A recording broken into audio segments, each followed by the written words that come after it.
আমি জানতে চাইলাম উর্মির সব থেকে অপছন্দের রং কি। ছেলেটা বলল লাল। তখন আমি বললাম, আপনি একটা কাজ করুন, একটা লাল পাঞ্জাবি কিনে নিয়ে যান। ছেলেটা বলল, আপনি একই বলছেন, এতেও খুব কষ্ট পাবে। 6 মাসের সম্পর্কের মধ্যে আমি ওর অপছন্দের এমন কিছু করিনি। আর আগামীকাল ওর সাথে শেষ দেখা করতে যাচ্ছি, ওর খারাপ লাগবে এমন কিছু করা যায় না।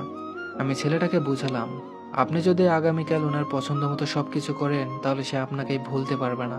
তাহলে নতুন জীবনে সে কি করে সুখী হবে?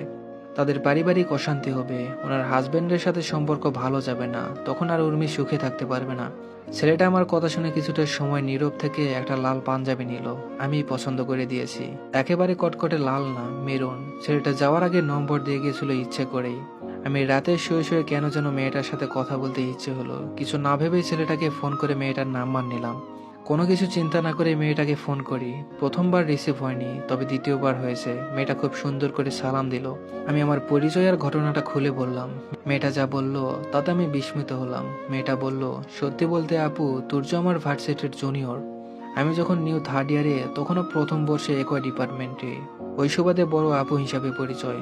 মাঝে মধ্যে পুরাতন নোট দিয়ে সাহায্য করতাম, সিলেবাস ঠিক মতো বুঝিয়ে দিতাম। তুর্য খুব লাজুক টাইপের ছেলে, আমার সামনে এসে তেমন কথা বলে না।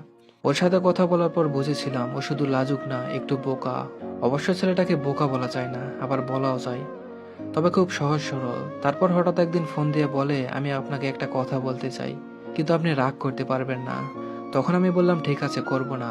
ও আমাকে যেটা বলল এটা বলবে আমি ভাবিনি। ভয়ার্ত কণ্ঠে বলল, আমি আপনাকে খুব ভালোবাসি। আপনি যদি রিজেক্ট করেন তাহলে হয়তো আর পৃথিবীতে বেঁচে থাকা হবে না। বিশ্বাস না হলে ভিডিও কল করছি, দেখেন। ভিডিও কল দেওয়ার পর আমি অবাক হলাম। ওর হাতে 3 পাতা স্লিপিং পিল, দরজা জানালা সব বন্ধ।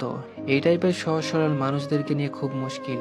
আবেগের বশে সবকিছু করে ফেলতে পারে এরা। তাই কিছুক্ষণ চিন্তা করে হ্যাঁ বলি। আমি চাইনি আমার জন্য অকালে একটা ভীষণ ঝরে যাক। আমার নিজের উপর বিশ্বাস ছিল যে আমি ওরে আদর স্নেহ দিয়ে ঠিক করতে পারবো। আমার অনেক আগেই বিয়ে ঠিক হয়েছিল, সেটা